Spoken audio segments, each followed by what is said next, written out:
در هفته گذشته یک سری فعالیت‌ها و حرکت‌های سیاسی و به اصطلاح دید و بازدیدهایی در بعضی کشورهای اروپایی و در ترکیه بود در مورد افغانستان.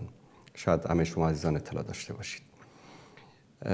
نکات بسیار جالبی بود در این دید و بازدیدها که من بعضی از اینها رو خدمت شما عزیزان نشان میدم. دوستان عزیز، اگر بدون لوگو این صفحه رو نشان بدن. فرماندهان سپاه با رهبران ضد طالبان در ترکیه دیدار کردند. منابع میگن شماری از فرماندهان سپاه پاسداران و دیپلمات‌های جمهوری اسلامی با برخی از رهبران سیاسی مخالف طالبان در ترکیه دیدار کردند. بعد این کسایی که دیدار کردند سید حسین موسوی و ناصر غزالیپور و محمد ابراهیم طاهریان، دیدار با عبدالرشید دوستم و محقق و عطا محمد نور و تاج محمد جاهد و اینا دیدار کردن. همچنین میگن که در همین اشخاص با پاکستانی ها هم دیدار داشتن و این رو هم خدمت شما عزیزان. و اخیراً یک هیئت بلندپایه از سازمان اطلاعات استخبارات پاکستان ISI در استانبول با برخی از اعضای شورای مقاومت ملی برای نجات افغانستان و چهره‌های جهادی دیدار کردند. منابع آگاه میگویند که این دیدارها با حضور صلاح‌الدین ربانی، عبدالرشید دوستم، عبدالرسول سیاف، محمد محقق و کریم خلیلی برگزار شد.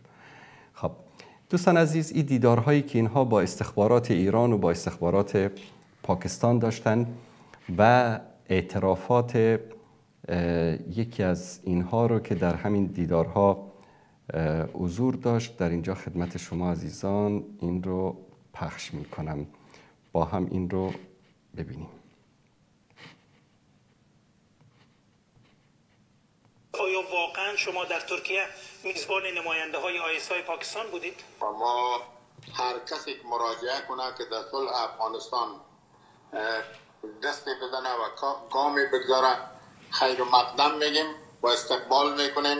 اما شما گفتی که اگر هر کسی قرار باشه در کنار شما بیسته و شما را در این مبارزه کمک کنه با آنها لبیک خواهید گفت. آیا واقعا مردم افغانستان انتظار این را داشته باشند که اگر پاکستان علاقمند باشه که در برابر طالبان از شما حمایت کنه، شما میپذیرید کمک پاکستان و حکومت پاکستان را برای جنگیدن در افغانستان؟ ما را همکاری کنن، کمک بکنیم، لبیک میگیم و خوشحال میشیم. طالبان خود جنگ نمیکنه. اگه منظورتان طالبان است، طالبان خود جنگ نمیکنه. میگه ما حاکم افغانستان هستیم، قدرت افغانستان را به زور جهاد خود در 20 سال از خارجی ها و مزدوران خارجی ها، عملا میگن مزدور، کافر میگن، مزدور کافران، استقلال افغانستان رو به دست آوردیم. ما حاکمان امروز افغانستان هستیم، جنگ هم نمی کنیم، سلاح هم نداشتیم، از پشت شما به ترکیه و نمیدانم به تاجیکستان هم نامدیم، ما صرف در جغرافی افغانستان هستیم، شما سلاحتان از زمین بانید. اونا جنگ به این خاطر کردن، به همان دلیلی که شما 40 سال پیش جنگ کردید، صرف که گفته شوروی کفر است و باید بیرونش کرد،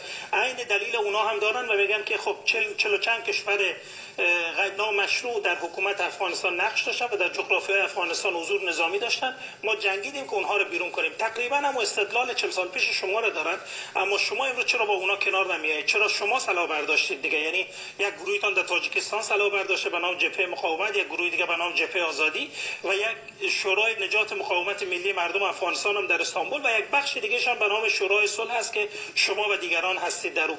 ما وقتی که جنگ کردیم در مقابل یک تجاوز، وقتی که تجاوز شکست کرد، ما دیدیم که سلاح خود تسلیم کردیم. یک بخش تاریخی یا شما پاک کردید یا ما در اشتباه تاریخی هستم. شما گفتید ما در برابر قشون سرخ شوروی جهاد کردیم و بعد وقتی که اون خارجی ها رفتن طلای خود به زمین ماندیم. این یک بخش بزرگ تاریخی که شما در برابر یکدیگر ایستادید، بعد از اینکه شوروی رو خارج کردید برادر کشی رو راه انداختید در افغانستان، هزاره پشتون هزاره، تاجک ازبک تاجک، 20 سال مکمل یکدیگر رو کشتید. اینی تاریخ رو پاک نکنید دیگه آج سر. خب دوستان، حرفای بی‌معنی اینها هست. فقط همینقدر رو میخواستم شما از زبان خودشان بشنوید که اگر به یاد داشته باشید حدود سال 2013-14 همین موقع بود که داد و بیداد اینا برآمده بود، عطا محمد نور از یک طرف و دیگه از یک طرف و وقتها انتخابات و این سر صدا بود. گفتم اینا فاحشه‌های سیاسی هستن. همینایی که به نام جبهه آزادی و جبهه مقاومت و جبهه فلان و نور و نمیفهم سیاف و اینا همه فاحشه هستن، فاحشه‌های سیاسی. اینها به اندازه پست و ذلیل هستن که هر کسی که، هر انسانی که، هر جنایتکاری که به اینها کمک بکنه، به اینها فرصت بده، دین و ناموس و عزت و شرف و وطن و همه چیزشان رو با او میفروشن. اینا فاحشه هستن، فاحشه‌های سیاسی. هدفشان هم نه آرامی افغانستان است، نه آرامی ملت است، نه حکومت است، نه سیاست است، هیچی نیست. هدفشان شکمشان است و ما تحت شکمشان. میخوان پس به همون دورانی برگردن که هر کدامشان چند صد جریب زمین رو گرفته بودن، برای خودشان قصرها ساخته بودن، فحشا، فساد، مال مردم خوردن، غصب زمین، غصب حقوق مردم، هر شری رو هر کدامشان برای خودشان به اسم خودشان کنده و ثبت کرده باشن. از گمرکات اینا حق میگرفتن، از مردم اینا باج میگرفتن.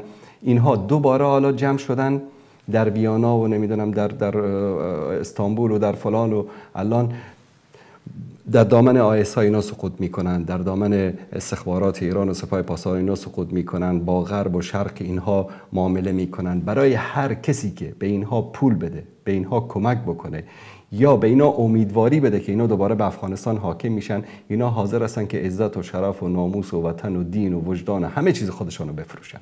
اینا انسان‌های پستی بی غیرتی هستن که باور کنید تاریخ افغانستان امثال اینها رو، یعنی باور کنید من گاهی اوقات به این نتیجه میرسم که همان رهبران کمونیست افغانستان خیلی با شرفتر از این رهبرای خائن و وطن فروش ما بودن که امسال در دامن پاکستان سقوط میکنن. ببینید که سال آینده در دامن یک دشمن دیگر سقوط میکنن. برای اینها هیچی مهم نیست. اینها در غم ملت نیستن. اینا اگر در غم ملت می بودن 20 سال اینا فرصت داشتن. 20 سال همه دنیا با همه امکاناتش پشت سر اینها وایستاده بود. اینا چیکار کردن؟ چند تا شفاخانه ساختن، چند تا پل ساختن، چند تا جاده ساختن، چند تا شهر را آباد کردن، به کی خدمت کردن، چند تا بیمار رو بردن اینها علاج کردن، دست چند فقیر و مستمند و بیچاره رو گرفتن. بلکه مردم به خاطر یک موبایلش در زمانی که اینها بودن کشته میشد در کابل، در افغانستان، در پایتخت افغانستان. پس به این بیشرف هایی که امروز یکیش آمده یک حکومت درست کرده در انگلستان، دیگرش یک حکومت درست کرده در آمریکا، یکی دکتر فرید یونس رئیس جمهور حکومت جلای وطن شده و یکی دیگرش آمده در یک جای دیگر رئیس جمهور شده. اینا فقط هدفشان چی است؟ که جمع کنن مردم رو فریب بدن، 4 قران به جیبشان بزنن، چون که الان اینا عادت کردن با اون عیش و عشرتی که در افغانستان داشتن. در افغانستانی که ملت تحت فقر زندگی میکرد، اینا زندگی هایی داشتن در کابل و در مراکز ولایت ها که باور بکنید که پادشاه ها نداشتن. اینها دوباره میخوان همون چیز رو دوباره برای خودشان زنده بکنن، چون با اون وضعیت عادت کرده بودن و الان هم تقریبا 4-5 سال شده که پولایی رو که با خودشان دزدیده بودن، آورده بودن، خرج شده، تمام شده، الان پولشان ته کشیده. الان دنبال فرصت هستن که چطور باز دوباره یک 4 قران جمع بکنن برای عیاشی و خوشگذرانی خودشان، که ان شاء الله مردم افغانستان فریب این فاحشه‌های سیاسی، این دجالان، این دروغگویان، این خائنین به دین، خائنین به وطن رو نخواهند خورد. این به این معنی نیست که بعضی مردم شاید الان فکر بکنن حتما تو میخوای از امارت اسلامی و از طالبان طرفداری بکنی. والله بالله تالله که در مسئله طرفداری از اونها نیست، اما اینها رو ما آزمودیم. مسئله ما میگه آزموده را آزمودن خطاست. رسول الله صلی الله علیه و سلم میفرمایند که مؤمن از یک سوراخ 2 بار گزیده نمیشه. ملت ما از سوراخ اینها که 1000 بار گزیده شدن. خداوند شر اینا را از سر مردم افغانستان کم بکنه.